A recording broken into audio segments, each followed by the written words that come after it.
Okay. Who this? Oh, new follower. Okay. Just had to get my feed information set up and get myself organised. And we're doing Moomin House roof today.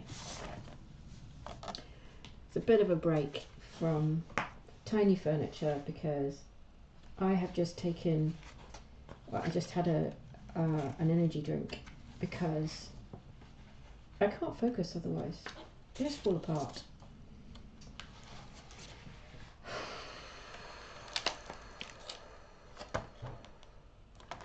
So there are some interesting things going on in the world of ancient papyri this week. It's all happening. I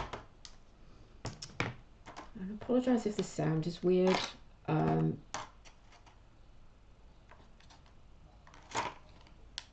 am here.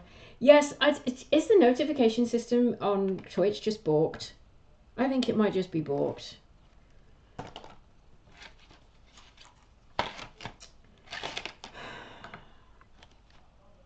Oh my god, I thought these were like single pieces, but actually they're that's 3 separate little pieces. I have to make a series of circles.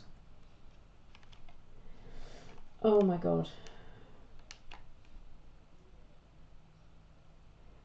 Yeah, so the weird thing is I get notified, like I follow loads and loads and loads of people, and only one of them, I only ever get a notification for one of them, and it's the one person that I can't follow live. So it's like he streams in the middle of the night because he's in Pennsylvania, so you know, understandable. But I got the Moomins out, so they're staring at the camera right now. But they should be watching me work. They have like a couple of hours to chill out. Aren't they though? I've got all of them. I get all of them out. I think there might be space to get all of them out. I'm working in this tiny space right now. We're in the middle of redoing this room. So I think Tony's a bit like, I wish you weren't showing the whole internet my house when it's not decorated.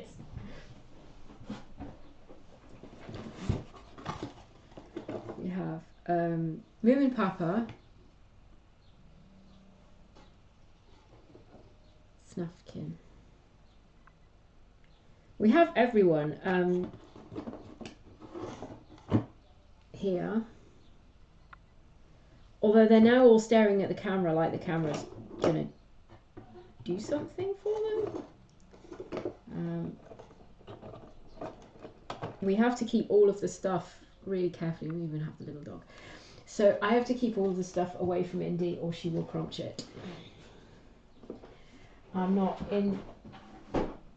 I've seen on the site, the place where I get the Moomin House bits, you can no longer get the Moomin House, so they're staring at you. Why are you watching us? Oh, those are solid. Like those are solid, and those aren't.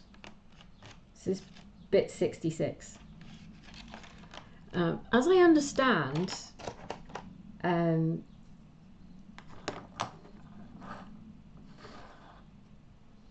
Mr.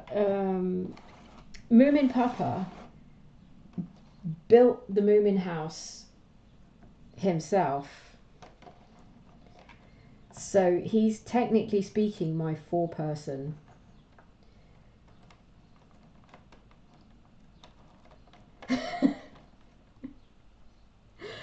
Hi Ratskite, hello. Oh, I've reached that stage. I can finally say hello to regular followers. Hello, Feathered Phoenix. It looks like all of this fits together with like a jigsaw puzzle, which helps. Oh, and this is wood for the wood stack. I was sort of hoping that they'd all be separate pieces, but it's like 3 blocks of altogether. They're quite heavy as well. Presumably you have to just put them together and just pile them up in the wood store. Something like that.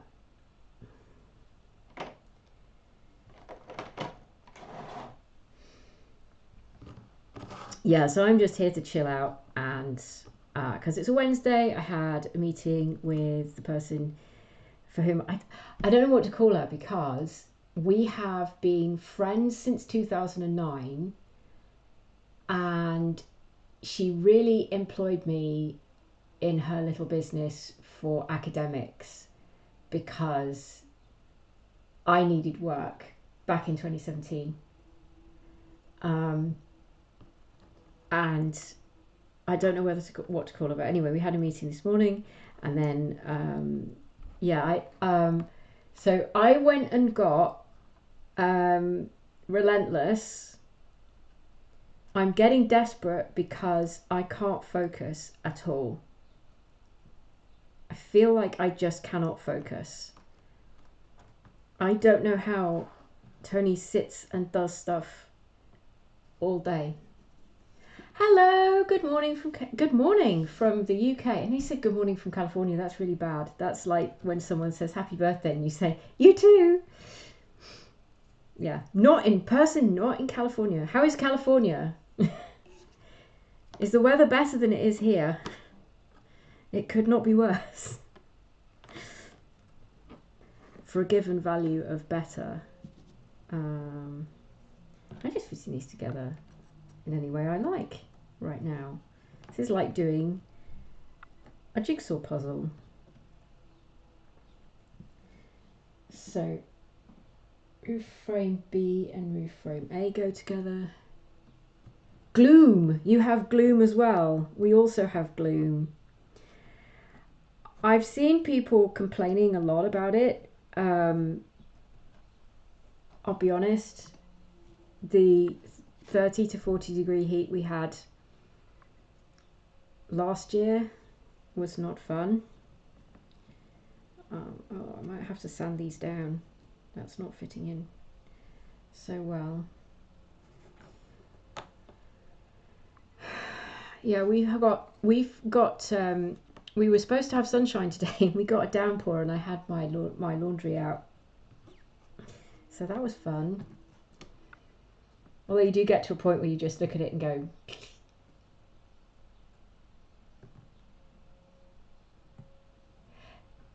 yeah, I think the problem is that we don't remember weather accurately. We don't remember, aside from the fact that if you live in the UK, you complain about the weather constantly. That's basically the culture, is let's whinge about the weather. So this is the most British stream ever if you're just sitting here talking about the weather. Came here to talk about the weather. Yeah. I came here to rant about why I can't focus on anything right now.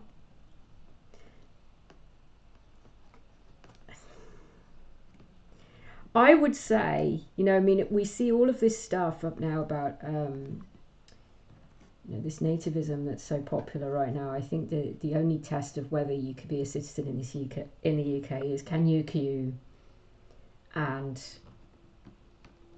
can you talk about the weather? Because if you can do both of those things, I just think you fit right in.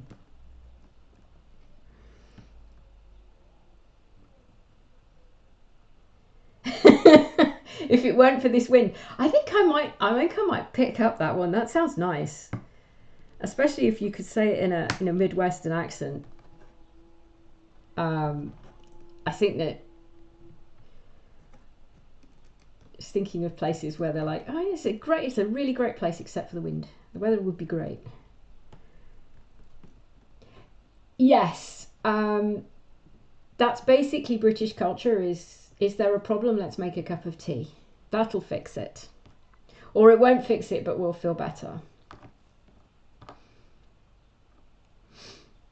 Although I know it's probably risky talking about politics, but Rishi Sunak has just said he knows what poverty's like because he didn't have Sky TV when he was a kid. Like, neither did I.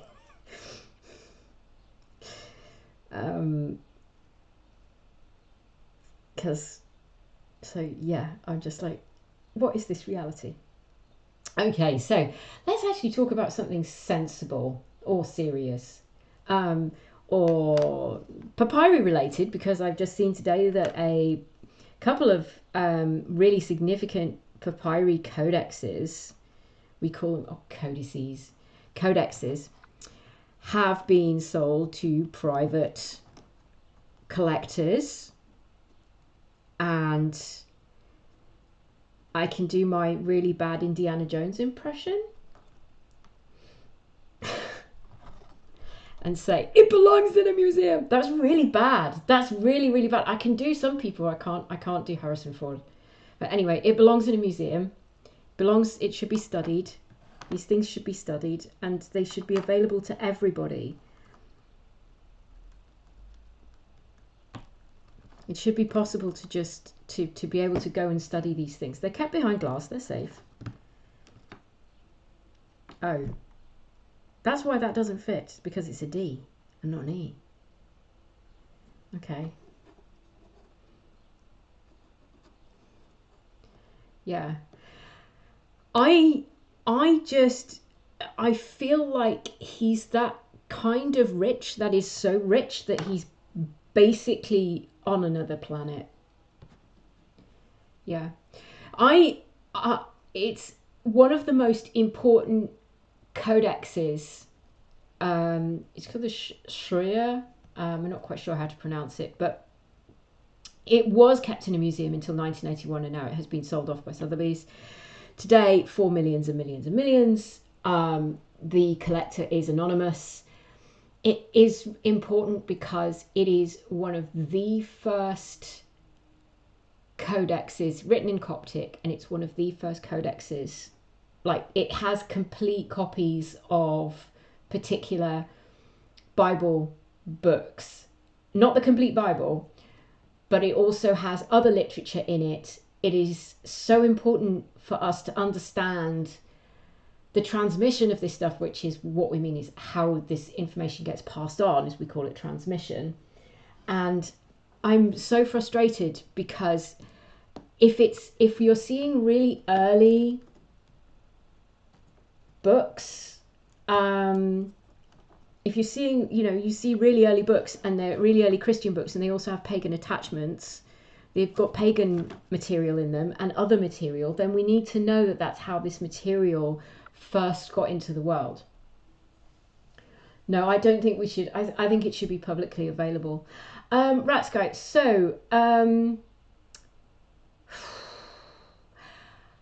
I can only speak for the places that I know about, and the places I know about they're authentic. I know that there are places that deliberately put up copies of things because they are so valuable that they can't actually be put on display, or the reason for having a copy is because you need to keep them in the dark. They're so fragile.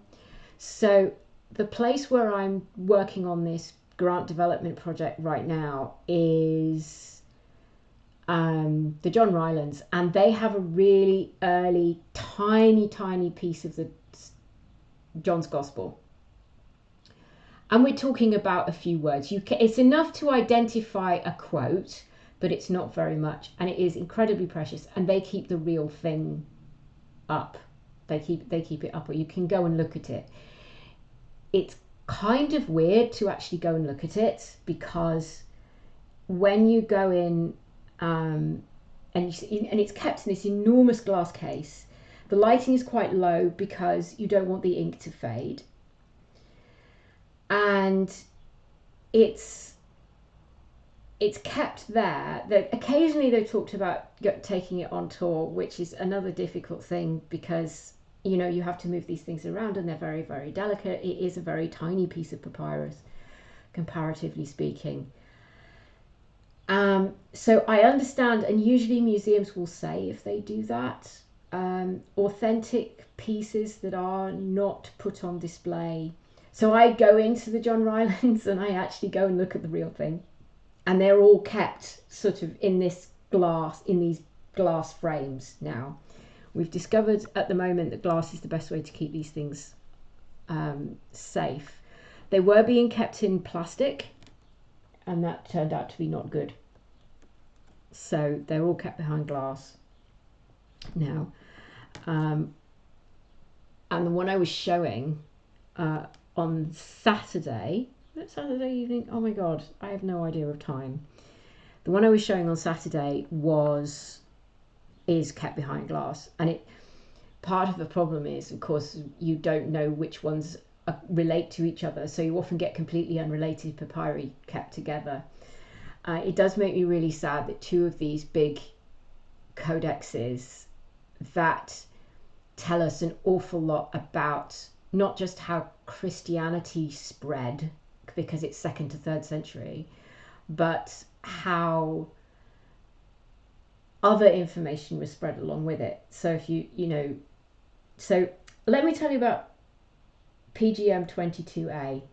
I know it's a weird title. We have all weird, complicated titles for these things. 22A is a series of 6 very, very short magical pieces, like magical instructions for various medical complaints.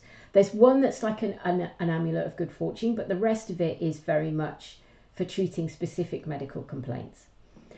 And you look at that and you see it when it's in the book called the Greek Magical Papyri. You look at it and you think, oh yeah, Magical Papyri is another wherever, and you don't think about it.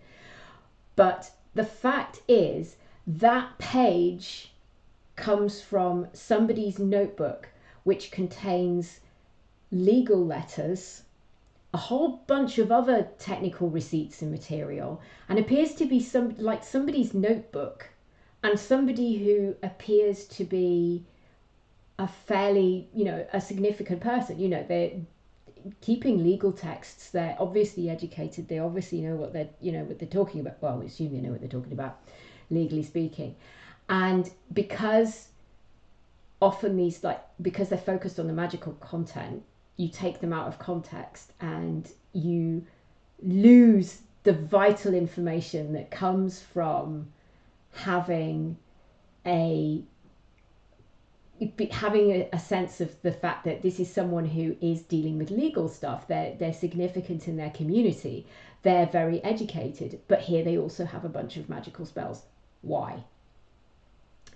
So that's one of the problems with when you collect lots of magical material together and you don't make it clear their larger context. And if we have religious Christian material alongside pagan material, alongside other literature, that's really important, and we lose that contextual information that Milo Rossi, if you follow Milo Rossi on YouTube, and you should, because he's really good,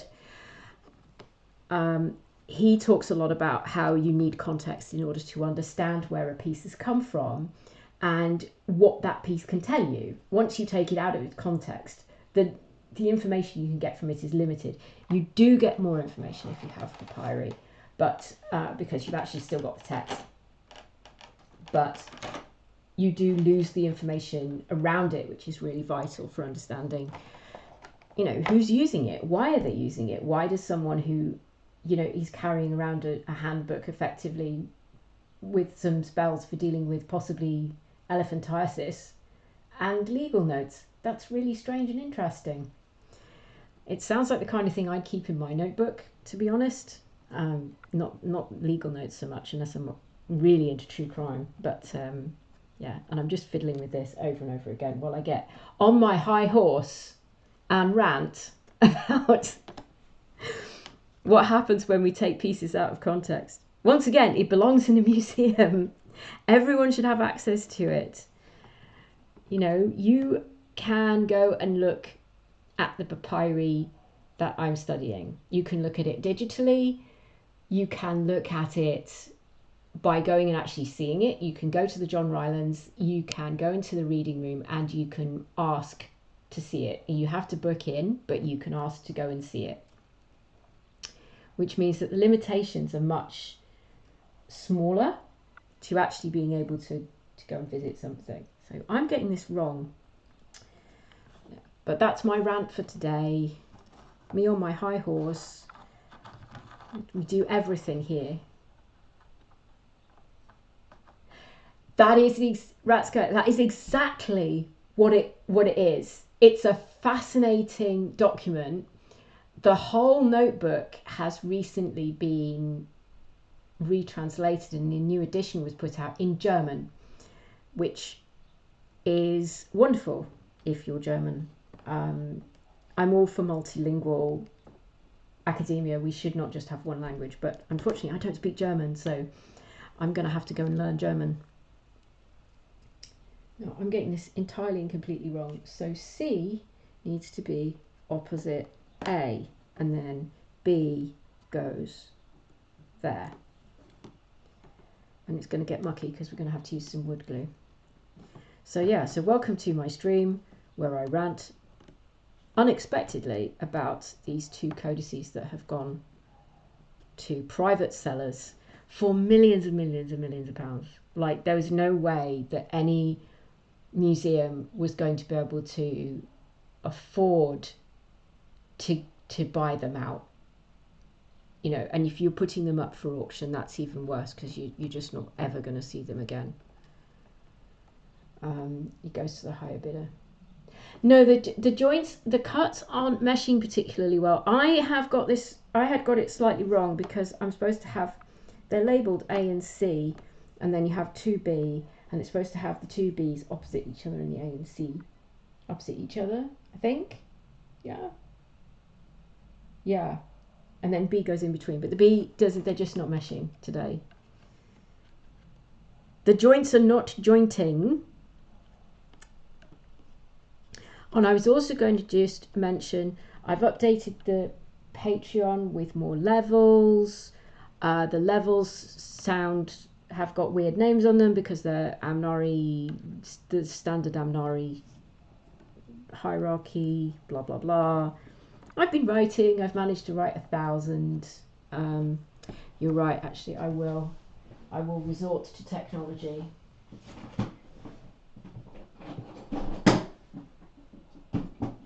And there is, I want to promote her work because she's a really interesting person. There's another ancient magic person who studies sort of similar material to me from a different perspective. Ancient Magie, she's called, or Ancient Magie. I'll put it up in my Patreon.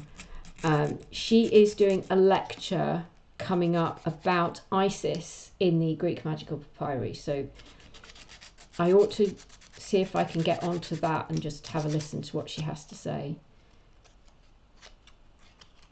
I don't really look intensely at the personalities in Greek papyri. I'm more focused on the objects. I'm here to explain magical rings and how to make a curse tablet. Curse tablets are so much fun. This is how people settled grievances in the ancient world. End up talking about that for 2 hours. Yes, it is. And this isn't the first time this has happened this year. There was another sale about a month ago, maybe under a month, that we've lost more. Yeah. Curse tablets. Right, let's talk about curse tablets. I realised that what I need to do is a series on just basically the basic objects that I talk about and work with, Curse tablets were huge in the ancient world. Now, the big book, there was a collection by John Gauger from 1992, which I will have to post up. I have to post up a bibliography on them because somebody asked me, actually, someone doing their PhD on magic wanted to know about them. They're actually, curse tablets are how I got into ancient magic in the first place, because I started my master's in 2014, and the basic first course that we did in the master's was an introduction to everything that you can do in classics and ancient history. So there was a week on working with fragments of poetry, a week on textual analysis, a week on textual criticism, and then there was a week on materiality studies, and then we had actually that's true. I hadn't thought of that. I hadn't made that connection yet. I love Death Note. I'm obsessed with Death Note. It is my all-time favorite. This is still not meshing. Another go at doing this. The materiality is resisting me today.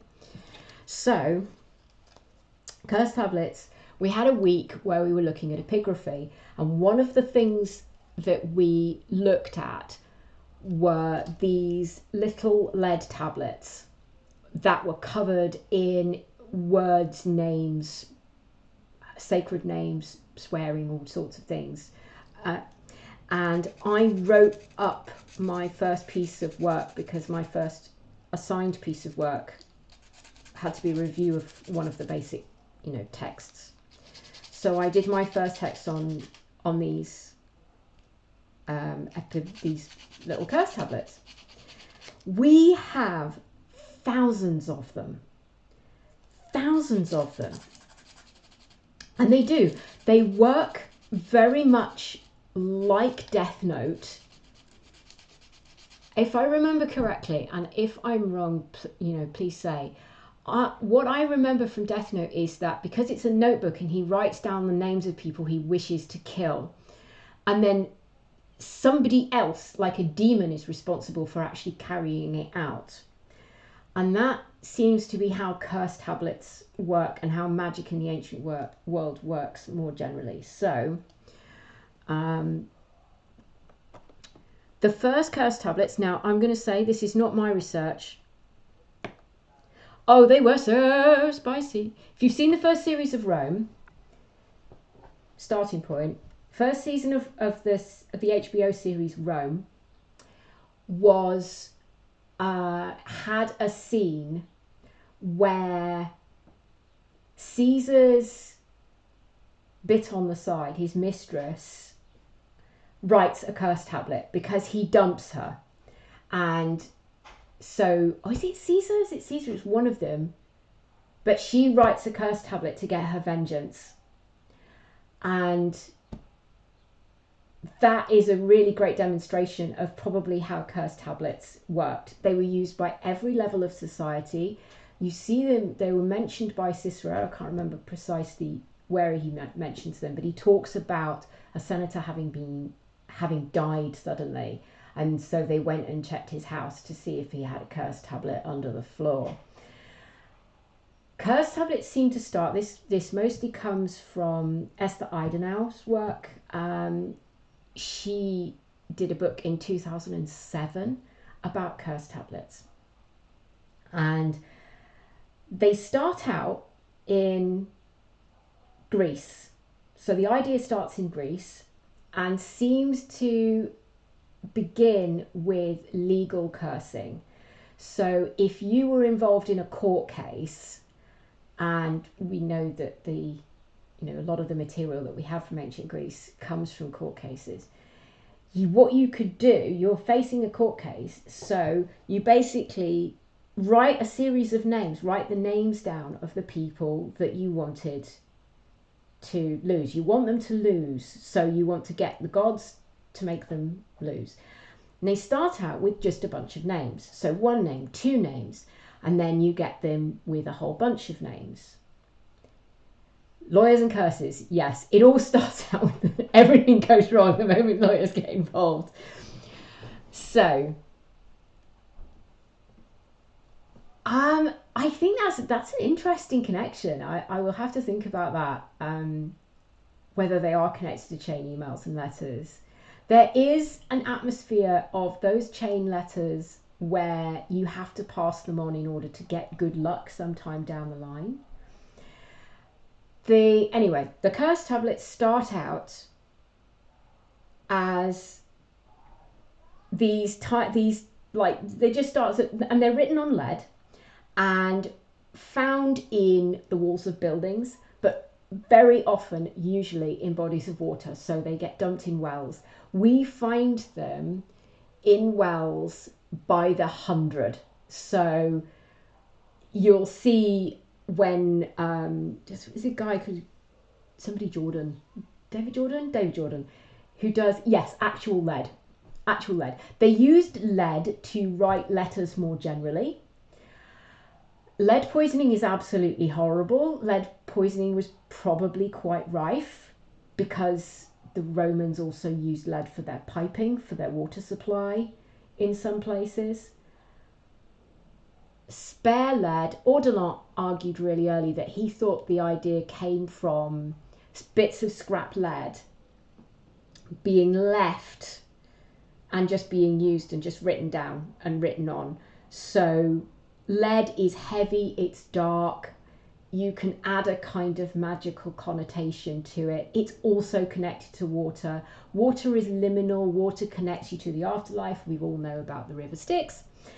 And you need to, if you want to contact the gods, you need to put things in water. So we find these things by the hundreds and hundreds. I think when Gauger published his collection, he said we had about 1,200, and I think we're probably well past 2,000 of these things.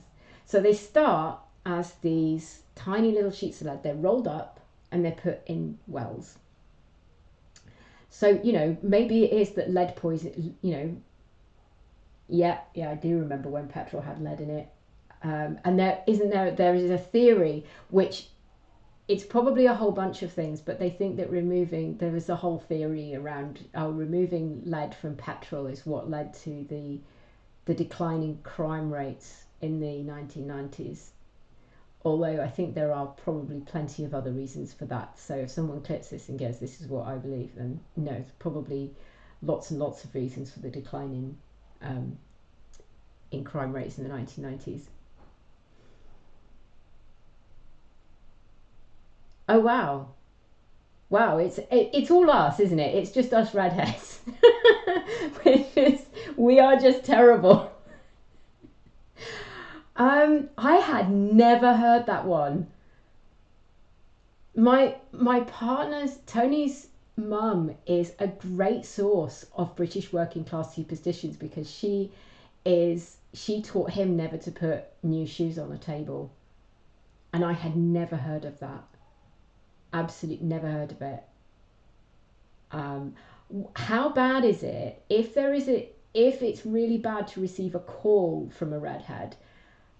How bad is it to be living with a redhead on New Year? Yeah, you just can't win. You cannot win at all. Here we are with the things, and I'm getting distracted, and I'm not making the moving house because all I'm doing is talking to you about these curse tablets. So they start out as names. Where were we? They start out as names. They're written in a thing. You start to see they build the technology. This is what happens. You start with something simple and you build out the technology. So you start seeing more advanced forms of writing. So they move on from just putting a few names to putting whole lists of names, to adding in requests to the gods, being more specific, usually requesting that the god binds the person. If you have seen The Devil's Advocate, this is what we're talking about. These kind of ideas about binding tongues and binding souls, binding a person's body, seem to be, it's one of those things, it's like sticking needles in a doll will cause the person to actually suffer injury. these things seem to be quite universal. Not entirely, maybe not entirely universal, but we see them spread independently through different cultures. And they start to add in more and more information. So they start to add in specifics of who these people are, usually mentioning their mother for some reason. It was traditional that you describe someone as being of somebody, of the father. We have so-and-so's son these days, but it used to be so-and-so's father of such and such. But in magic, you mention the mother. Don't know why they prefer that one. Maybe it's ruder. But they do that. They start adding the names of the mothers, curse so-and-so for me on my behalf, make them die, we're talking about legal cases, winning chariot races. Let's see, what else do they do? They do chariot races, they do love spells. Yeah, ancient Yomama jokes, basically. You use them in various sort of games, situations, anyone that they don't like. So, getting rid of somebody else's business. The bakery down the street is doing better than your bakery, so what do? You ask the gods to smite the bakery. My dad is the same. He's like red beard, not red head.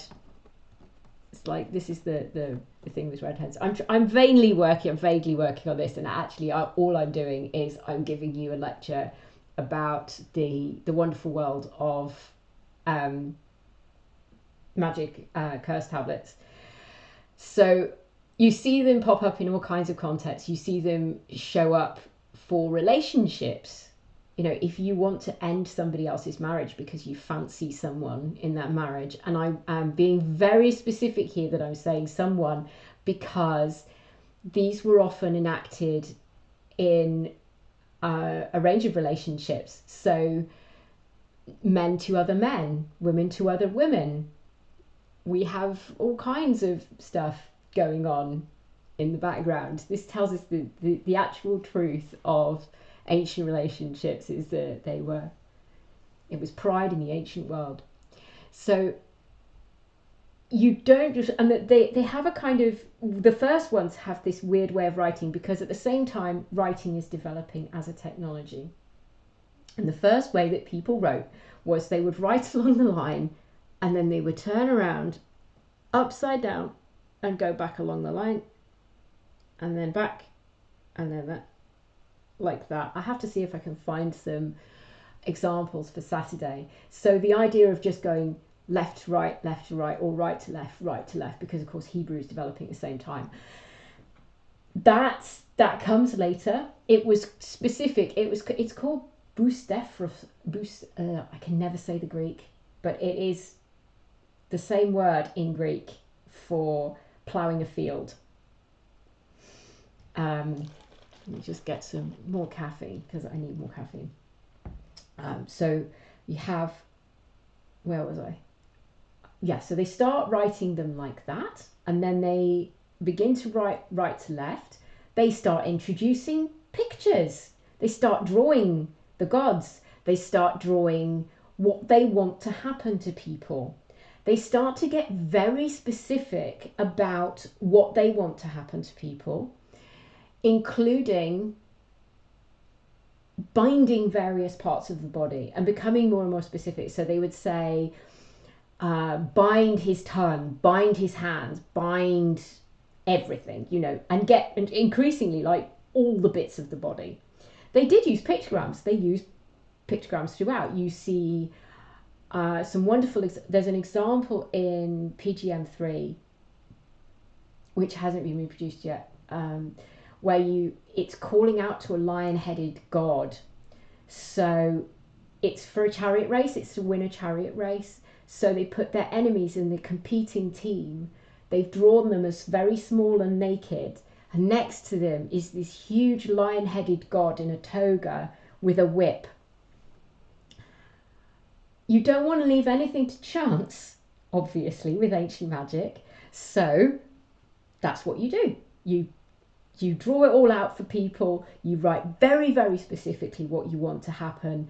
PGM3 spell is really complicated, and I don't know whether I can even talk about some of the details because it involves violence towards animals, and that secretly is the reason why I didn't include it in my PhD, and I went for a selection of handbooks that didn't feature very extreme violence towards animals, because it does involve violence towards animals. The violence itself is actually weirdly worth studying, but it's complicated, and it makes me uncomfortable. That's a really interesting idea, Ratsky. I have not seen that anywhere, but I think that's worth thinking about, because all of these elements of what goes into a spell, the object that you produce, all of these elements count. So where you do it, are you doing it in your home? Do you need to go and sit on a tomb in the middle of the night? Because one thing they did was they dumped them in tombs. You even have during the Roman period, you even have tombs, quite large tombs, which have notices on them saying, don't put cursed tablets down this tomb, because you put feet. The tombs in the ancient world, particularly in Roman and Greek culture, have tubes in them so that you could deposit food. I'm not a fan of the ritualistic animal sacrifice. It is really horrible. There's some in the papyri that I study, so I have been very careful. I actually did it. I think I talked about it earlier. I think it's one of the first live streams I did. I actually talked a little bit about donkeys and whether they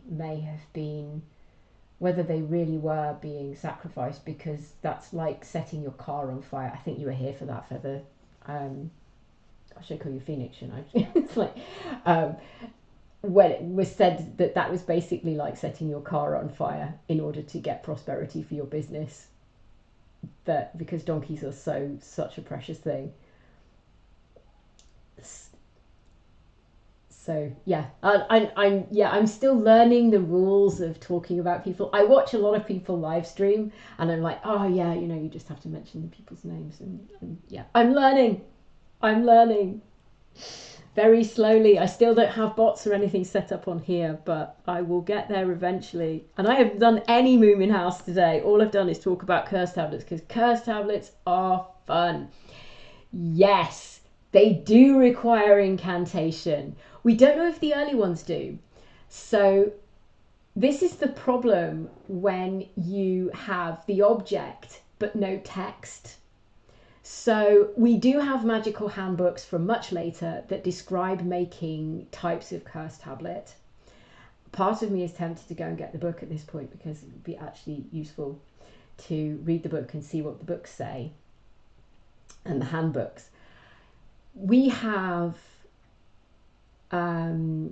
examples of how to make curse tablets, but the early ones, the ones that are just series of names, what we've lost is what they might have done physically around the curse tablet. So if you had to write the curse tablet, say you have to write the curse tablet at midnight on a particular night, astrologically significant time. If you have to do that, then do you also have to, say something when you go and deposit it in the well where you're leaving it? Or if you have to take it to a sacred stream? All of that information has really been lost. We haven't found the instruction book. In fact, I am seriously tempted, if you want to wait here, I will go and get what we do have in terms of instruction booklet. Although one way to do it is to do it online, but last time I tried fiddling about with anything else, I found it got really difficult to actually see anything. My computer slowed down to my computer said no. because my computer is 6 years old and finding this really, really difficult.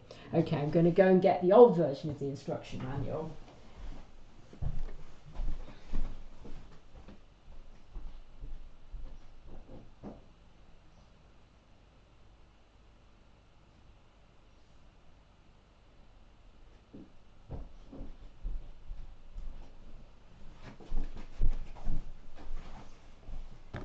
Here we go. So by the end of this session, you will be able to write your own curse tablets. Please don't use lead. It is also acceptable sometimes to use silver or gold. Gold is usually used for getting what you want in a positive sense. So if you want wealth or fortune, it's very, very obvious symbolism, but it's there. So, and if I remember correctly, and I spent forever with this book. So this is PGM 5304 to, can you see, this is, it actually includes a diagram. The handbook included a diagram of what you had to write and draw. Oh, I'm sorry, the Moomins. I have to move the Moomins out the way. And Moomin and Snork Maiden. Let's see if I can get this to the right place. So this is what you have to draw. This was in the actual handbook. And you had to reproduce that nice picture when you made your papyri, when you made your curse tablet. So yeah, if you want wealth and fortunes, could you start with having wealth and fortune? And I think that that sums up human life, doesn't it? That really does. All fortune is inherited. Yes, I suspect that there are a combination of magical and non-magical reasons for using lead. Lead is dark, lead is easy to scratch. So if you look at the scene from, I'll have to do this up as a proper video on YouTube or something, because it's absolutely fascinating. And I can actually put in the HBO scene, I think, and then get copyright struck probably. What you want is a soft metal that you can scratch really well, that you can shape into different forms, either rolling it up. Some of them got really complicated, and they'd even have these little sarcophagi. So they'd make like a coffin out of lead with a little body in it, just to kind of emphasize it. Now this is it, but we do have some examples of what you had to do with these curse tablets. So this is from a 5 black candles infused with crow blood. If you don't have those in hand, store-bought candles will do. It might be a joke, but it's also not a joke. That is literally what they did. If you don't have this, it's fine. You can get store-bought. Store-bought will be absolutely fine. This handbook, these books, the books that are kept in the Greek magical papyri, are absolutely packed with. If you don't have this pressure, if you don't have 3 claws from an actual lion, you can just use wood, for example. It's there's quite a lot about wax, actually, about the possible symbolism associated with wax. There's a lot of wax used in these papyri for making figurines mostly, but wax is also associated with bees, and bees are really significant in Egyptian culture and Egyptian society. But also I have read some recent and interesting studies on apiculture in the Etruscan world as well, which is very interesting. This gives me lots of ideas. It's like, yep, the wax is the thing that matters, because it's both malleable, it's associated with bees, which are associated with Ra, for example. Bees are wonderful. Bees are wonderful, and the Greeks and the Romans and the Egyptians all knew it. Because Greeks, the bees were essential to their culture as well. Apiculture was practiced in the ancient world, and so I'll just move these guys out of the way so I don't knock them over. You can go as well, Moon and Papa, since I don't seem to be building my roof today. So this is an example of some instructions that we do have that survive. PGM5, I believe PGM5 is one of the later ones, so it's 5th century. So it suggests that you need a hieratic papyrus, which is probably fresh papyrus, basically, unused. So you're out there doing the thing. You're out there doing the thing. So you need to take, or a lead lamella. So if you didn't want to poison yourself with the lead, you can use papyrus as an alternative. Now, immediately you're seeing this idea of alternatives. Then you need an iron ring. You put the ring on the papyrus with a pen, draw the outlines of the ring outside and inside. So you're doing quite a bit of artwork here. And then you write the characters in the drawing that's on the side. You then have to write a series of things. You have to write what you want not to happen, which is complicated. Let so-and-so's thoughts be bound so that he may not do the thing, and you insert whichever thing you want. So very often these instructions are written so that they can be used multiple times, so they're not just one thing. Right, let's see. I ought to catch up. I love bees. I have this early memory of playing with a girl in the street, and I wasn't very good at playing with other kids because of being autistic, but she suddenly screamed and went inside because a bumblebee came along, and I was weirded out. I couldn't understand why you needed to be so scared of a bumblebee. I can get that it's the stinging, but yeah, I do have incredible respect for them. I absolutely love bees. Bees of all kinds. I have to see if we can find any more references to bees. It's amazing the stuff that you can study these days. So we put the ring, you're kind of rolling this up, you put the iron ring on it, and then once you've got the iron ring, this is crafting of a different kind, you draw around it, and then you draw all the things, and then you tie it up, you pierce it through with a pen and tie it and say, I bind so-and-so with regard to the thing. Again, you can it's like insert name here, basically. Let him not speak, not be contrary, not oppose. Let him not be able to look at me in the face, nor speak against me. Let him be subjected to me, so long as this ring is buried. I bind his mind and his brains, his desire, his actions, so that he may be slow in his dealings with all men. And then they have an alternative version for a woman, in order that she, insert name here, may not marry him, insert name here. And then it actually says in brackets, add the usual.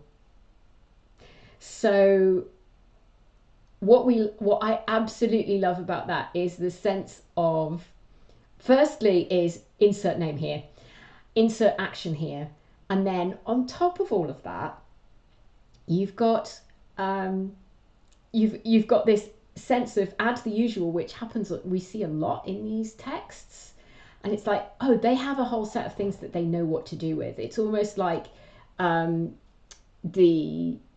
agreements, the legal agreements you agree to whenever you get new software. You just like, yeah, license agreement, yeah, whatever. So, oh, I'm missing the chat. Bees are amazing. I didn't think bumblebees stung either for a very long time. Bumblebees, they just fly around the world sort of going, oh, I'm dreadfully sorry. I'm goodness me, sorry. Yes, dreadfully did not mean to do that. They just kind of look slightly like they're confused, looking for their glasses. I'm so sorry you were attacked and stung by bees that burrowed into sandbox. Yeah, yeah, that kind of thing. That kind of thing is traumatic, and you spend the rest. Yeah, you spend the rest of your life thinking about that. Spiders are also amazing. We don't have jumping spiders, thank God. We don't have jumping spiders. We have. I don't think we have any really, really large spiders, thank goodness. But with all of the climate change things that are happening, I wouldn't be surprised if we ended up with loads of really interesting insects that we didn't really want to have in this country. We're very a bit weak sauce when it comes to weather, insects, spiders. I read, I loved and was terrified by Clive James's autobiography when I was a teenager, where he talks about all of the Australian traditions around and stories around spiders, the ones that hide in toilets and things like that.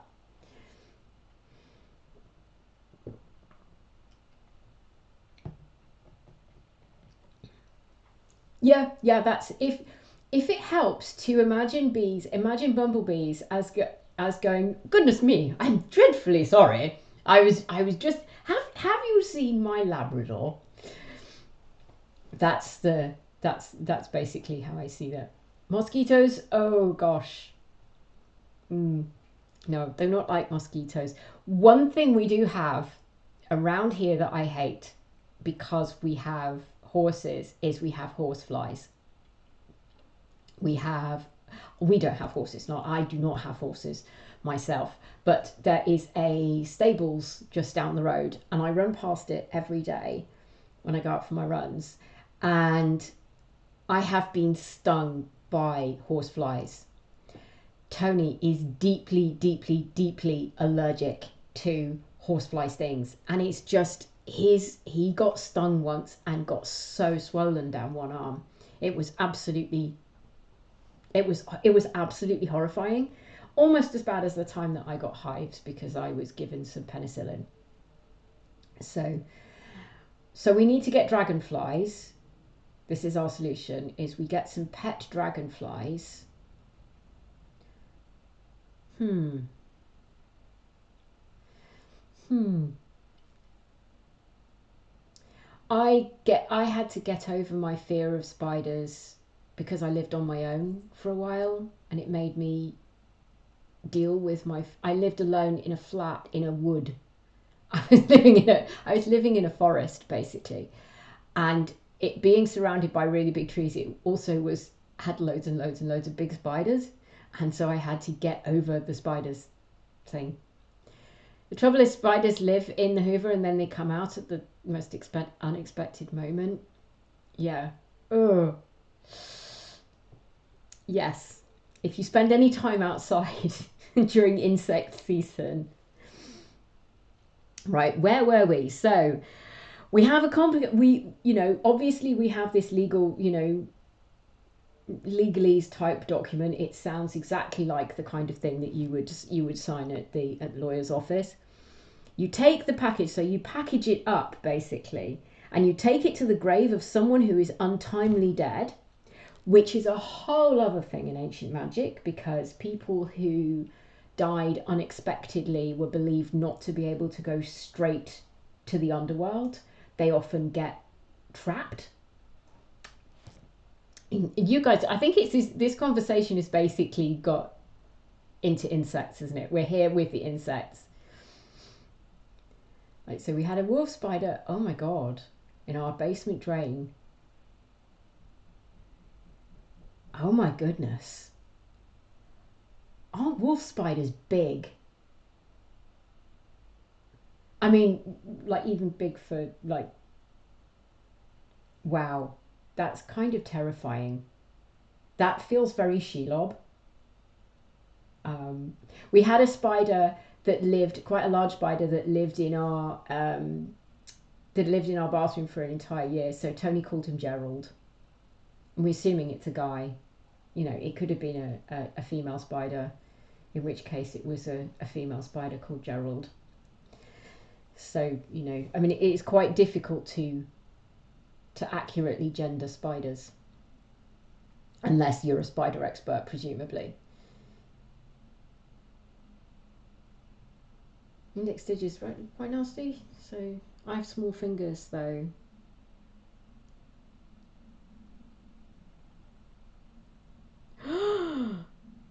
Well, you see, I'm in the UK. All of our spiders are small by comparison. So we only have, you know, little tiny spiders.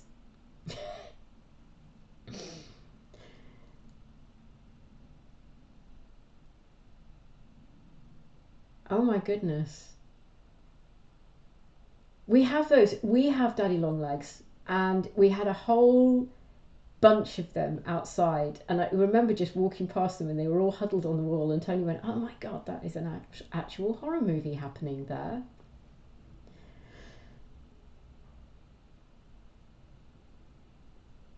Oh my God, a tarantula and a scorpion. Now, we do have a lot of anti-scorpion stuff in the ancient magical papyri. They were very big on getting rid of those.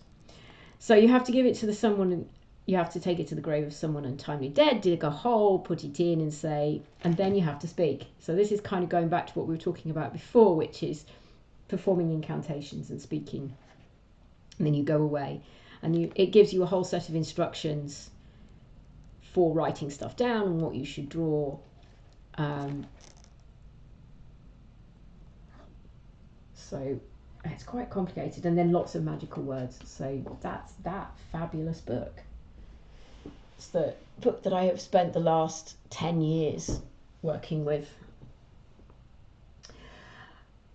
I don't know if they ever use scorpion venom. You know, that's a really interesting question. There's loads and loads and loads. You can tell what concerns a culture on the day-to-day by the kind of things that they have minor magical solutions for. So the obviously day-to-day concerns of people are things like surviving pregnancy, surviving childbirth. That's going to sound like a big thing, but this is a thing that is happening every day to people. And scorpions getting into your house, scorpions outside, because this is Egypt and there are lots and lots and lots of things living in the desert that are very, very unpleasant that you wouldn't want to encounter.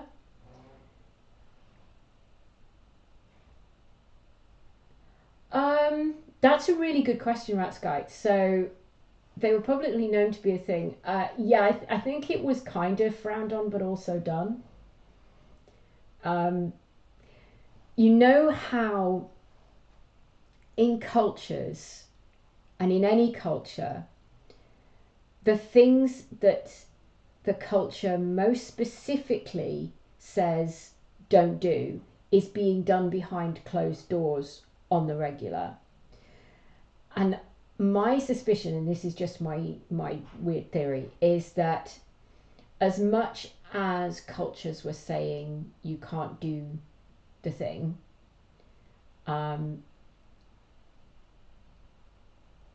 you're doing it behind closed doors. So you're saying, you get up on the pulpit and you say don't perform magic, and behind the scenes you're doing all the curse tablets to get rid of the guys down the street because you don't like them. So I think it reveals a lot about a society, that which things, you know, are taboo because they're always going to be done behind closed doors, and that's just the nature of society. So Trichinella is a big yes, and being very concerned because you don't have the same kind of hygiene levels in the ancient world that you have now. It's not easy to keep everything clean. It's not, I mean, the thing particularly about Egypt is that there's sand everywhere. So sand in bread, for example. There's sand in your food. There's sand in your bed. There's just sand. I'm amazed I don't have more curses against sand. Or I do know that in cultures that live in desert areas, you often see them use terminology around sand bothering you in your private parts because you're ill, because you're an unpleasant person, and if you want to bring horrors down on someone, you bring it down with sand. But I haven't seen any of that in the ancient Egyptian material, but they had ground down teeth from eating bread with sand in it. So let's see, you can do the magic, just don't do it in front of us. Yes, this is an interesting feature of cultures in the early, particularly the early Christian ones, because we do have Christian text amulets, and at the same time as we have various bishops pontificating publicly and writing letters about people not doing magic, they were doing magic behind closed doors. So yes, I will have to read The Jungle by Upton Sinclair. I'm currently, I've got 5 books on the go right now because I'm being ADHD about books, and I keep getting more books. Would you believe it? I've done all of this. I've taught you all about spells. I'm supposed to paint I'm supposed to paint these. I'm not going to be able to do that this afternoon because that's the whole thing. So the book that I'm reading at the moment, that two books that I've just read the sample for. This is my rule about books. I have a rule that I have to get the sample, the Kindle sample first. I'm not allowed to just buy the book. I have to get the Kindle sample first. And if I really like the Kindle sample, then I'm allowed to get the book if it's under a certain price. So I have just read the sample of Fire Weather, which is about the Fort McMurray fire from some years ago, which won the Baillie Gifford. Baillie Gifford has been in the news recently a lot. That won the Baillie Gifford, I believe, and it's about the huge oil fires there. And then the other one that I'm just in the process of completing, and I think I want to do a video about it, because I was thinking of doing videos which is just stuff that I'm interested in, like a weekly, like Hank's channel, like he does the same sort of thing when he goes, oh my god, I've just discovered cars are all boringly grey, let's investigate that. And I'm like, thank you, Hank, that saves me from investigating it. Now I know why cars are all boringly grey. So I'm reading, the other book that I'm reading is Kim Stanley Robinson's The Ministry of the Future. So I don't know if you guys have read that. And I'm reading just the sample. It starts off with a heat wave in India in 2025. The Ministry for the Future is the organisation which is supposed to ensure that various governments obey their rules for the Paris Agreement, the climate agreements. They called it, this seems to be the bit that he's made up because he's taken it from the Paris Protocols. And he is writing about a heat wave that kills millions of people in India in 2025. And of course, you may know that there is currently a heat wave in India that is potentially going to cost a lot of people lives. That's making me really like, oh my god.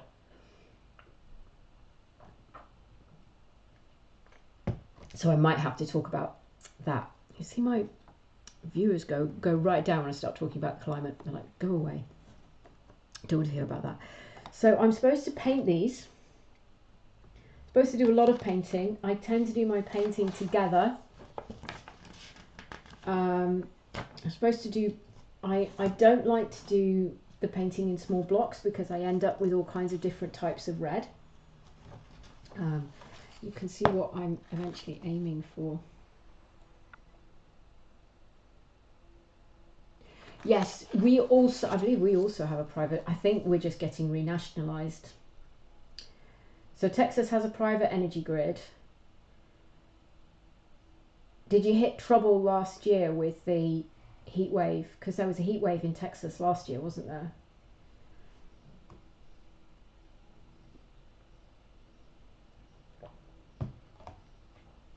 If Phoenix will tell us, if she's still in the chat, Phoenix will tell us that about what's going on, what has gone on in the past with the privatisation of water, because this is why we have such problems in the UK right now with water supply, rather not water supply, but water sewage in rivers and things like that. So it's, yeah, I would agree with that statement. Yeah, hell yeah, let's go political.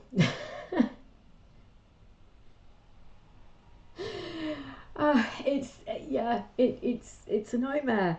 It's, yeah, oh yeah. I was talking to my friend boss this morning in our meeting, and she said you might as well do what you want with your time, because you don't have there isn't much time left of a society where you can just sit around and doing what you want with your time. So as much as you can, you should. And I'm like, holy shit, what, like a year and a half? Yeah, about 18 months. Yes, water is going to be, let's say that Fury Road was scarily accurate in terms of water being the absolutely, this is going to be the thing that we fight over, because access to clean water is going to become really, really difficult.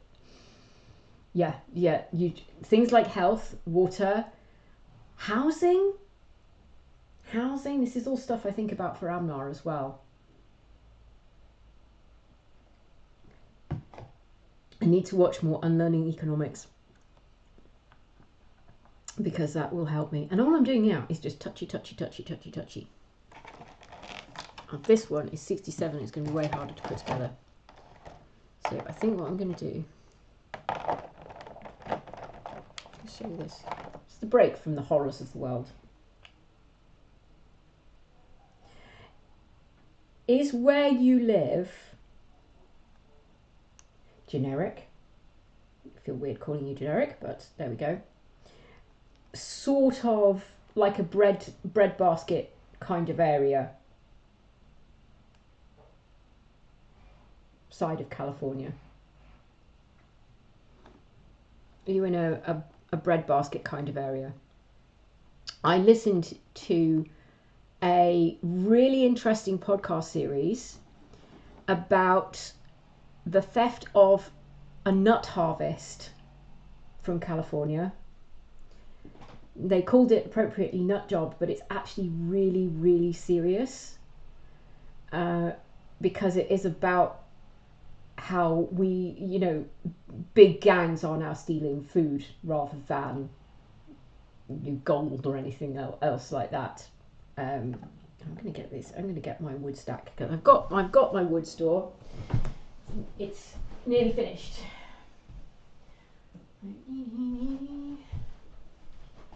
I actually did this last time. This is my wood store. Here we go. This is the wood store. So you can put the wood in the wood store. Now I feel like I have done things. Oops. I'm looking ridiculous because I've now had so much caffeine that I'm going to be a wreck of a being. Eric. Ah, yes. I shall call you Eric. I will try also. I apologise if at any point I forget your name, because I am absolutely shockingly terrible with names. I am quite good. I'm okay with faces. Okay with faces. Oh, that's how it all fits together. Here we are. We have a wood store.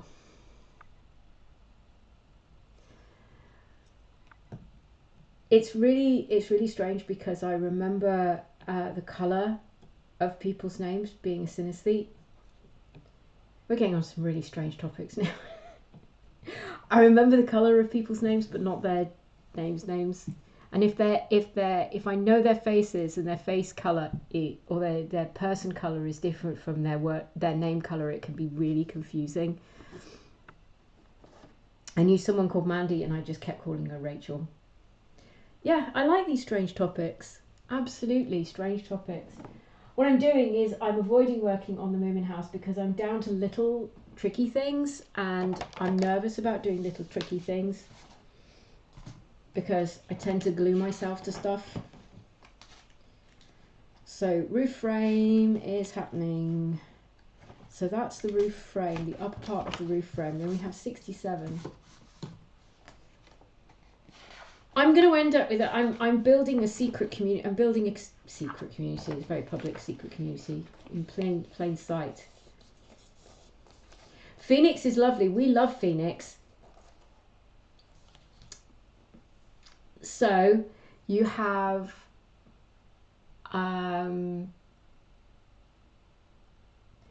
it's really interesting that you have two X's at the end. So X is normally green for me, but feathered is sort of has these green and orange qualities to it. So if you think like a sort of a really nice parrot sort of colour. Bluer though. I always think of sort of feathered phoenix as this sort of bluish quality, that sort of iridescent blue.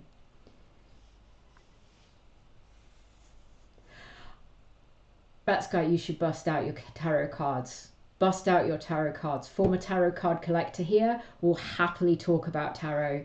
I used to do I toured for a little bit in the 2010s. I did a talk that I took around the country about the history of tarot and where tarot comes from. Absolutely love tarot cards. You see, that's perfect. You see, your light, it always makes me think of that kind of iridescent, I don't want to say oily, but that bluey, greeny, iridescent colour. Yeah. We should definitely have tarot talk on here as well.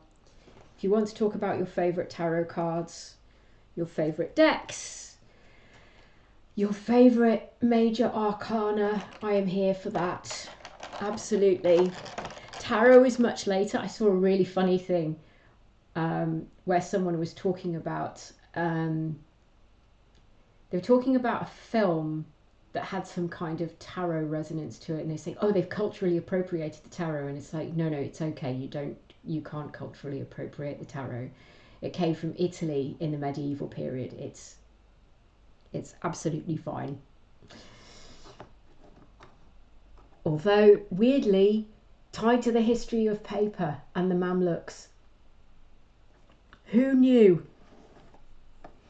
Once again, Egypt. It all comes back to the Mediterranean.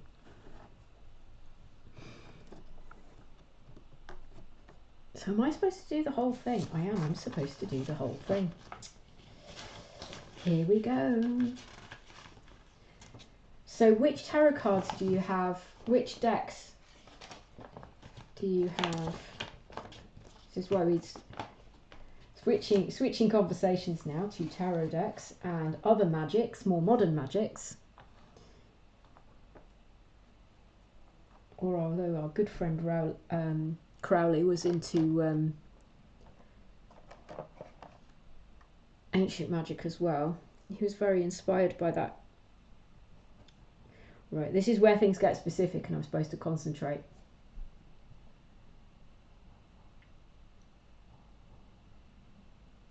Oh my goodness. You see, there you go. I really like the Death card. I get really excited by seeing that card. I don't know why. I think if it's done well in a deck, it's really something else. See, there we go. E is a sort of orangey colour. So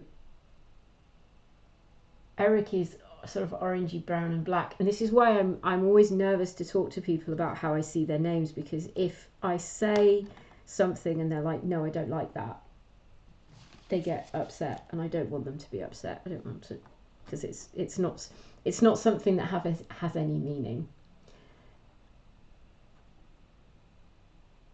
Oh wow, I want to see that deck. We need to see a deck where it's all human animal hybrids. I'm here for that, definitely.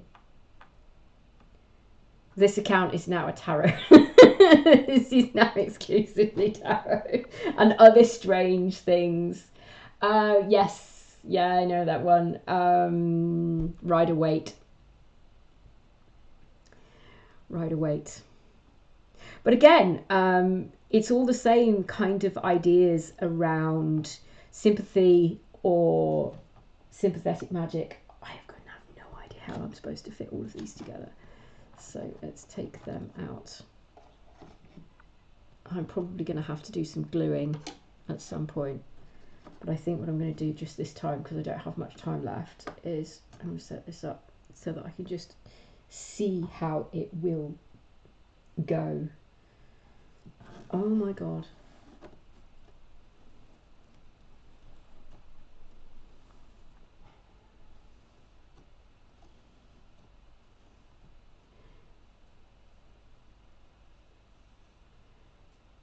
Okay. I think it's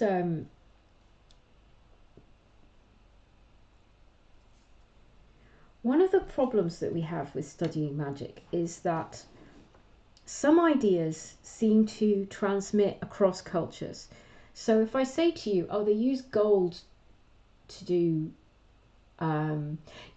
sorry, I'll change subject dramatically. Earthen colours. So Eric is a very earthen coloured name. Think it is that sort of dramatic, because I is always black. So you've got the dramatic earthy orange of an E. It's just like, and to think I did not know until I was like 13, 14 and watched the documentary and was like, what? The big reveal for me was other people aren't seeing this. So the way this has got to work, by the look of it, this is kind of complicated. This is not the kind of thing that you can talk over. Can see that goes like that, and that goes like that.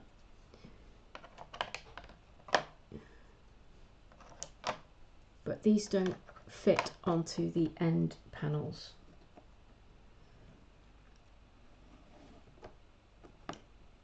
Okay, so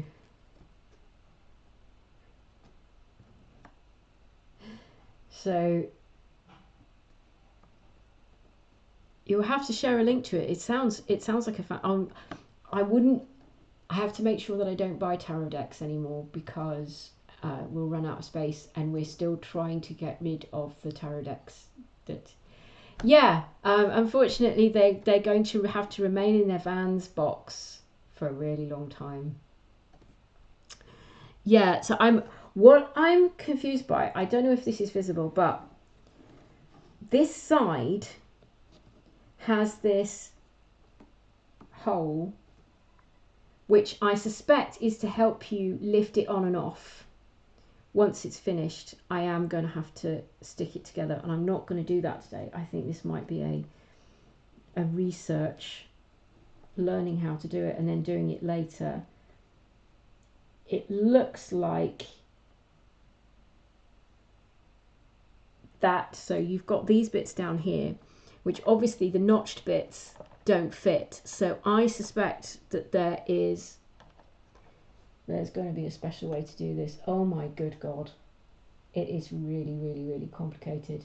So you've got 6 long rafters, 5 medium rafters, and 3 short rafters. Oh no, 11 short rafters. Oh my God. And the upper ring of the roof frame. This is the kind of thing that I am not going to be doing in a stream because it's too complicated and I get distracted and I start talking about ancient magic.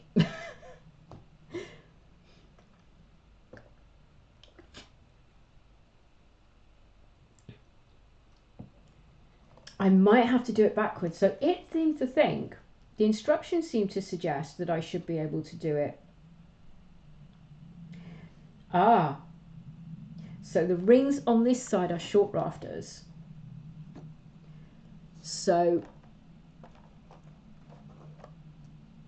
the short rafters, of which we have 11.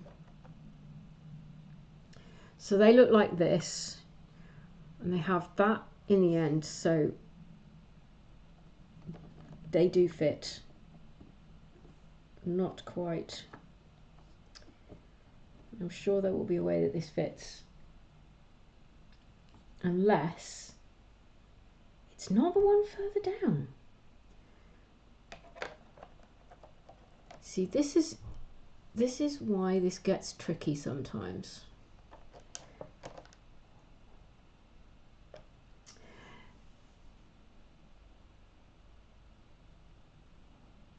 So it seems to, the instructions seem to suggest that you start with the largest ring and you put 2 rafters down. And this is where I run into trouble because I do struggle to follow instructions, either written down or given to me in any form. So you have smooth ends at the bottom of the rafters. So you take a short rafter and you take it to notch 1, because you can see they all have these really complicated notches on them. So you take a short rafter. If I follow the instructions precisely as given,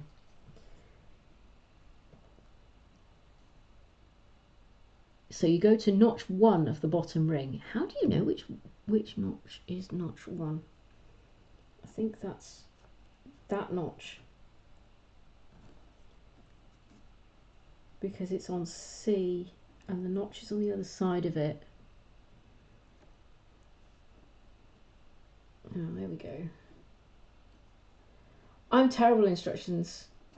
So the roof of the Moomin house, you can see on the picture that the Moomin house is, the roof is circular, so it goes, and it's conical, so it goes up to a point. So presumably that's wrong. That looks wrong. Ah,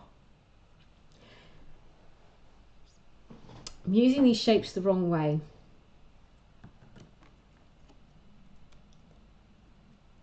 That is the correct way. So it goes on that way. I'm useless at instructions. I can't do instructions. Now everything makes sense. So once it's glued, once I've glued each ring, you presumably put all of the short rafters into notches 3 and 11 in the same way, and then you build up around and you put the inner circles in at the same time.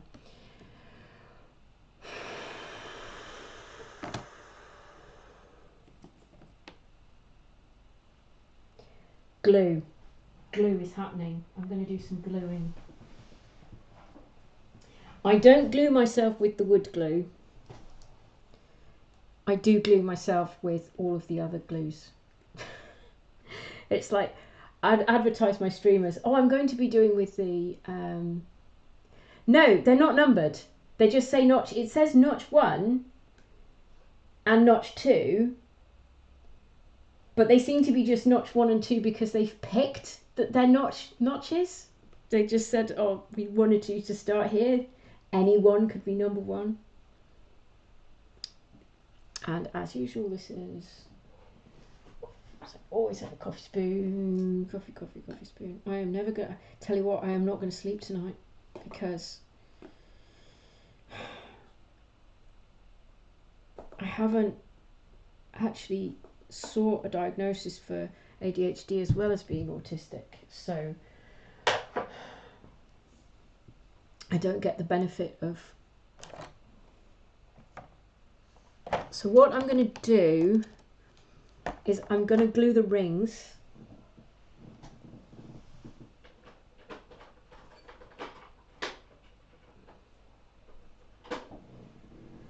I tell you what, this has got nothing to do with anything, but can we all be deeply impressed with my cat right now? Because she has been sitting here quietly sleeping all the way through.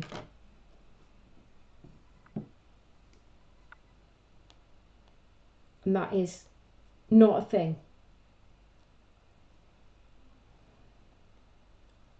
I got my diagnosis of being autistic when I was 43.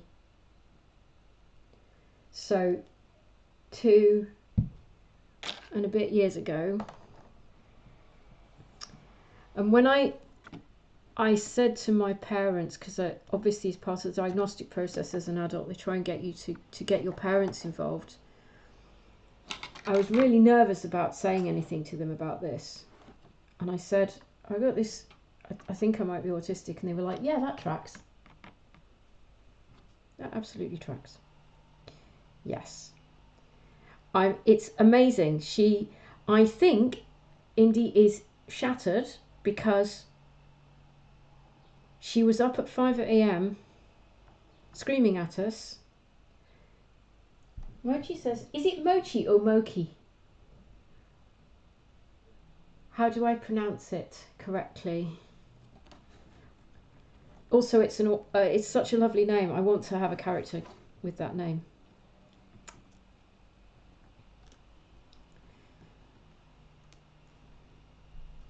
That's the stiff one.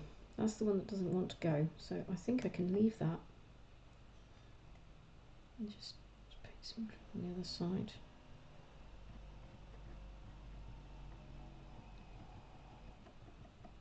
The shapeshifter tarot deck. Is how you've been. Just go disappear and go and get a tarot deck. Oh my god. I'm going to have to look that up. I used to know a website that was basically a database of all the tarot decks that you could get. Yeah, Indy was up from about 4:45 this morning. She wanted attention and scritches.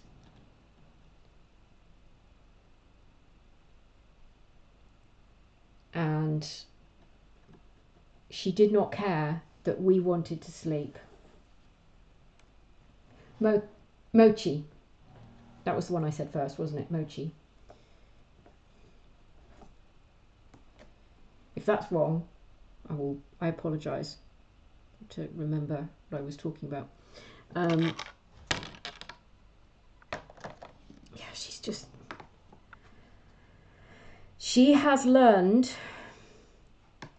how to take off I wear an eye mask at night, which took me years to get used to. She has discovered how to pull it off. Yeah, I'm not normally a morning person. So I failed as a person, as a good cat owner, because one day she got me up at 5 a.m. to go outside, and I thought, I'll put her breakfast down so I don't have to get up again in another hour or so. And then she went through a whole thing for ages where she wanted her breakfast at 5 o'clock in the morning. And so eventually we got sick of this, her being just impossible in the night. And we subjected ourselves to weeks of from 5 a.m. all the way up to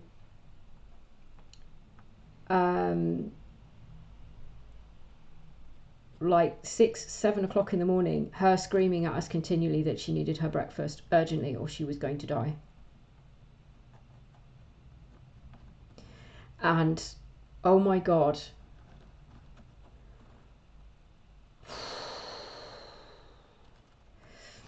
we have somehow got her out of that habit. What she wants at 5 o'clock in the morning now is scritches, because one of the things that I did to distract her from the fact that she thought she ought to be having breakfast at 5 a.m. was I gave her scritches, because scritches didn't require me to actually get out of bed. So there really is no way to win. So she's now exhausted because she had important screaming to do at 5 o'clock in the morning. I'm going to take a look at this tarot deck. Oh, don't open it on that page. Oh, wow. That is really quite that's interesting.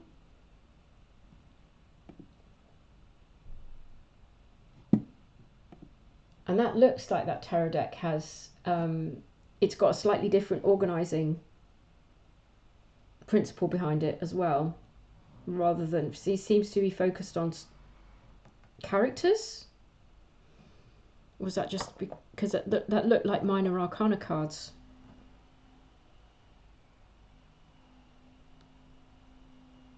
Hello, come to my feed. We will talk about ancient magic, putting together a Moomin house, the radical nature of bees.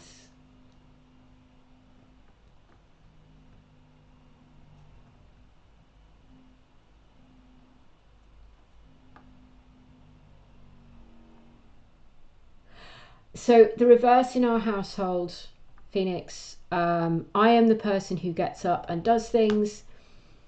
Daddy takes advantage of the fact that Daddy is deaf in one ear, so he lies on the side that can hear, and so with his deaf side up, so he can't hear her screaming.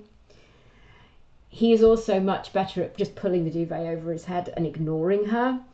I, on the other hand, am not. So this is the situation we find ourselves in. I always end up going and doing stuff for her because I'm up at ridiculous o'clock in the morning, and I wander around the house doing nothing because I don't seem to be particularly useful in the morning.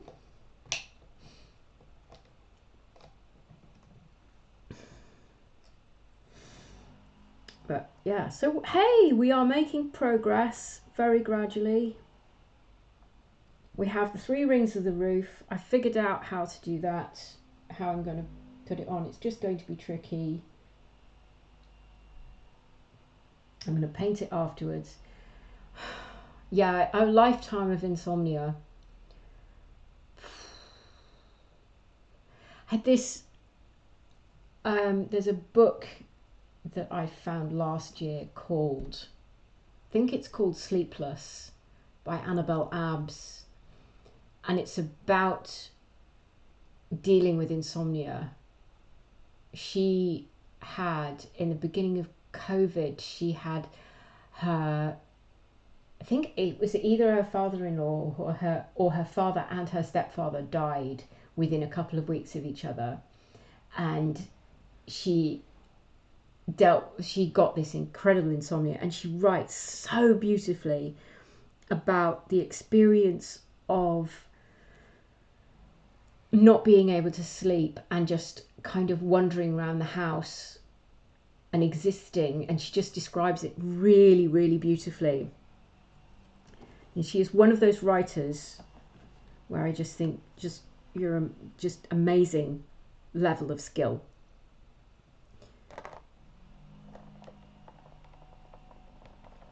Right, do I try and do this? I have 15 minutes left. The thing that, so I'd always sort of, I tended not to be I'm not a very outdoorsy person, said the person who goes for extreme runs.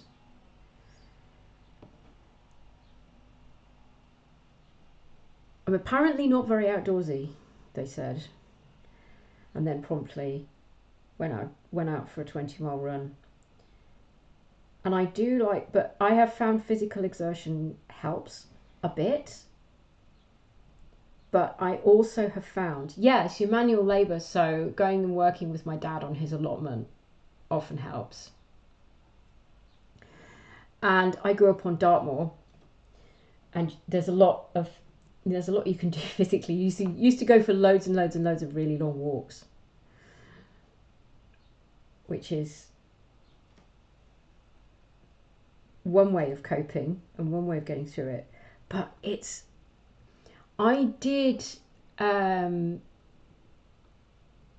2 marathons, and I think the thing that surprised me the most, because people say, oh yeah, you'll definitely sleep after a marathon. It's like, no.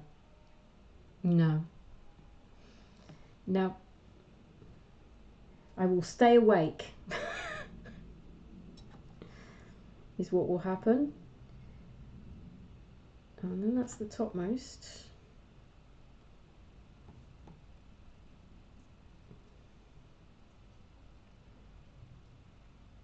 Yes, you're right, Sky. That is absolutely true.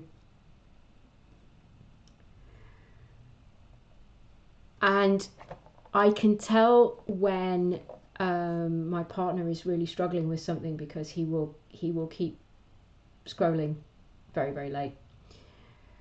I find that I get to this point of really not wanting to look at a screen quite late.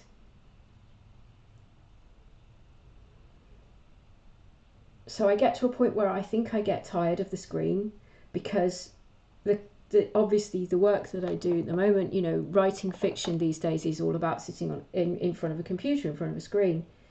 And when I'm doing maps, I'm sitting in front of a screen. Right now, I'm in front of a screen. This is slightly different, and this is one of the reasons why I love doing this physical, even though it's like small scale crafting. What I really love about it is that it's a real physical activity, because I am so fascinated with materiality. Doing something that has an actual physical component to it, even if it's small, just feels nice to just step away from the fact that literally everything we do now is screen focused.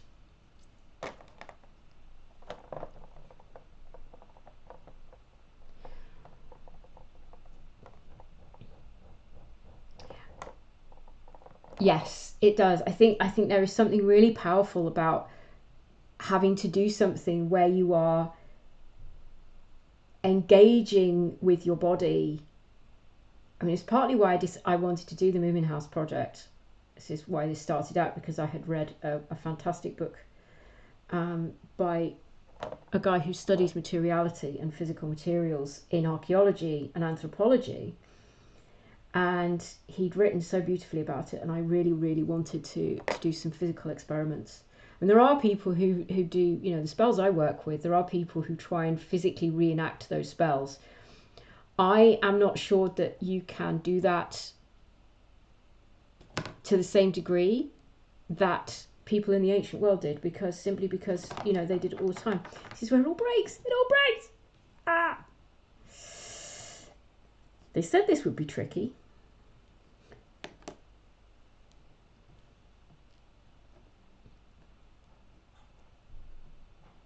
Yep, I have had so many books in my life that have kept me awake all night. And on the other hand, I used to listen to audiobooks to sleep. To get to sleep, I used to listen to audiobooks all the time. And my favourite, and I know Garrison Keillor's been cancelled, but was Late Woebegone Days by Garrison Keillor. And I loved listening to that. I used to listen to that just on repeat, to the point where I could pretty much quote whole sections, which is just mad. I'm going to let this dry. I'm going to be sensible. I'm not going to try to do it all wet. I think, yeah, I think there's something about so I've got a series of obsessions that I go through. So every few years I get suddenly obsessed with knitting, and everybody has to have a new scarf, because I find knitting, that physical activity, really relaxing. My mother knits so much that she actually damaged her wrists. There you go.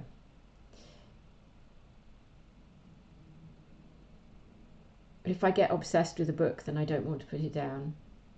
So we've got suggestions. So we have to look at fluid metal, magnesium.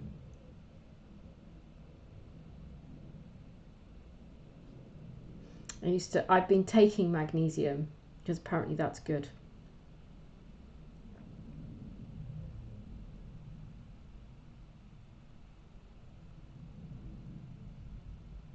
See, we've solved all of the problems today. Now, weirdly, taking it back to ancient magic, a key part of ancient magic is inducing sleeplessness. Ooh, tungsten. I like those oddly satisfying things where you're just watching metal being fluid or something being cut. I think it's just, I think that might be me just being autistic, but everything went wrong when I did this last time. I'm gonna have to properly wait for the glue to dry. I get impatient and then I want to do it all at once.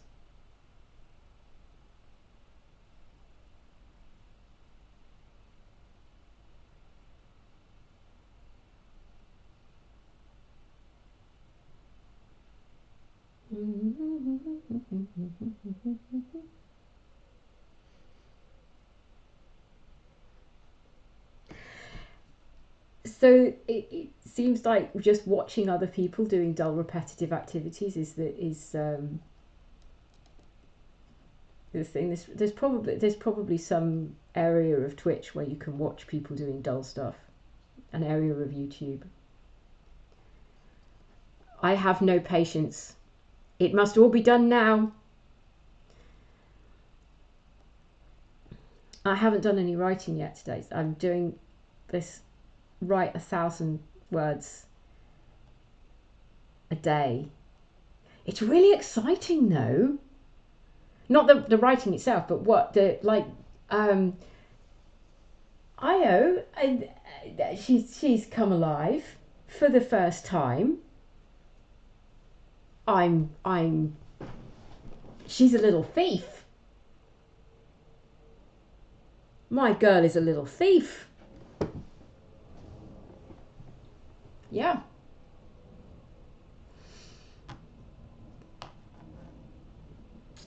I wanted to try and move away from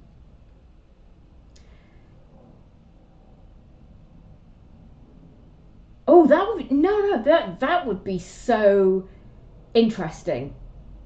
That would be so interesting, Eric. You should do that. You should be make videos. Join the internet.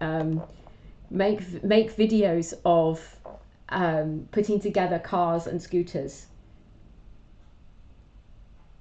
So, and I tell you who would watch. Tony would watch. He watches people repairing motherboards. He watches people repairing guitars for various reasons. That's his relaxation watch. He likes to watch before bed. This is his thing. He just likes to chill out with some videos. So he watches people repairing objects and putting things together, and he will happily watch someone putting cars and scooters together.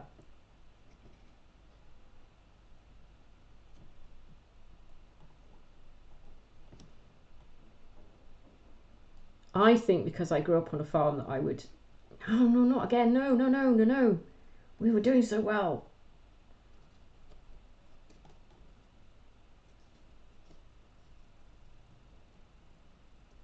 I like watching farmyard stuff.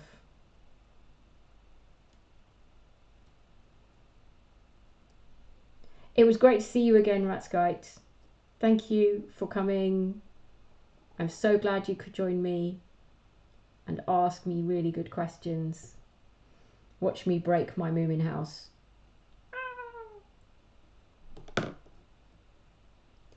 I'm getting ahead of myself, that's what it is.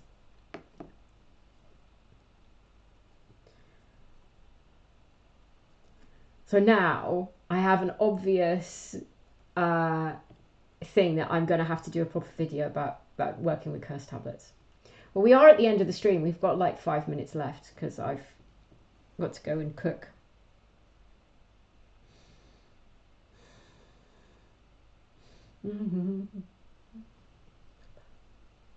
All I'm doing is I'm just sitting here waiting for glue to dry, basically.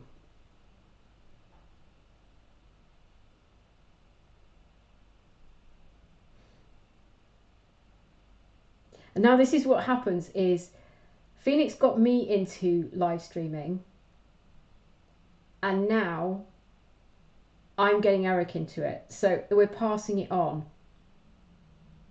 Hang on, I missed that. There was a channel that streamed a jar of open peanut butter for weeks, and they had 2,000 people in chat daily. Wow.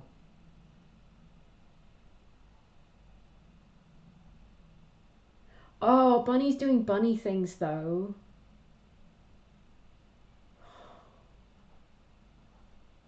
Yeah, so I have to sit here and wait for this to dry.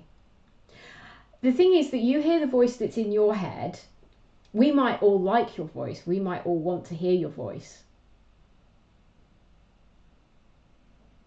If you just sort of did videos where you explained that you were putting together your car, that you would have, I think car YouTube's probably huge. Although you would get the annoying people leaving comments.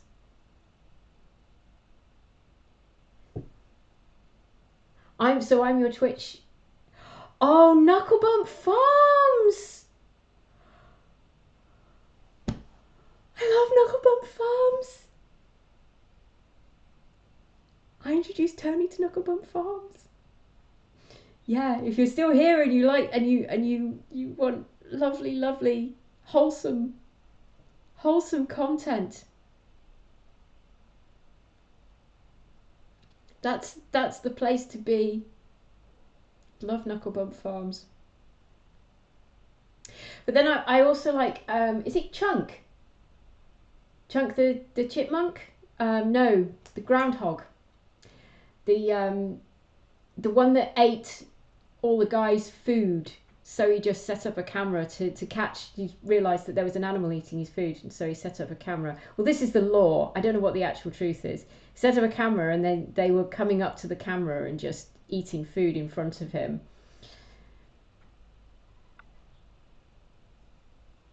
Well, I have something like a structure.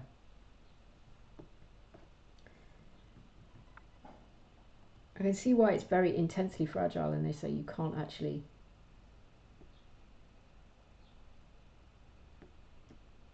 Don't let children near this thing. There are all these repeated signs on the Moomin house that say don't. Yeah. Just keep testing it. It's the thing. The fear. Yeah. Oh yeah. I Knucklebump Farms. What's the name of her? Is it an emu or an ostrich that they have on Knucklebump Farm? That is where they did a whole supercut of all the times that bird was just. It's an emu. All the times that emu was just trouble.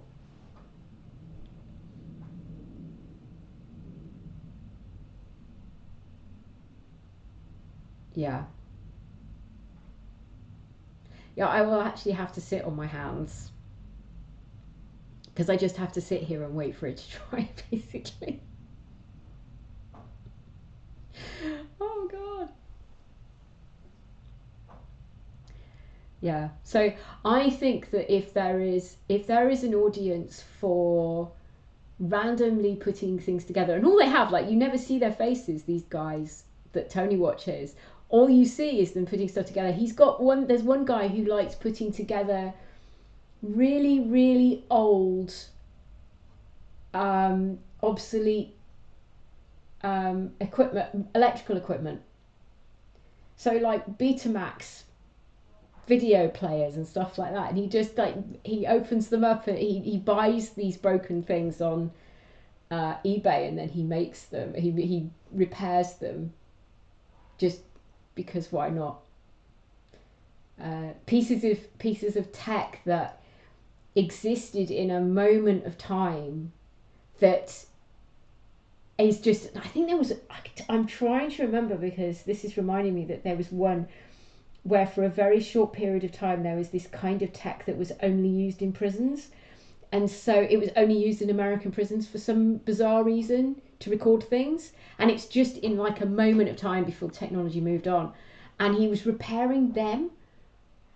I might have dreamt that, but yeah. Anyway, so that's my 2 hours. Thank you very much for being here. It was lovely to talk to you all again. It was lovely to see you, Eric and Phoenix, and I know Ratskite has gone, but whew. You see, we would watch all of that stuff. If people will watch me fail to put together a Moomin house, then people will watch you retrofit and upgrade service panels and put together cars. I will leave it alone. Okay. Bye bye. Bye bye, everyone. Now I've got to go into OBS.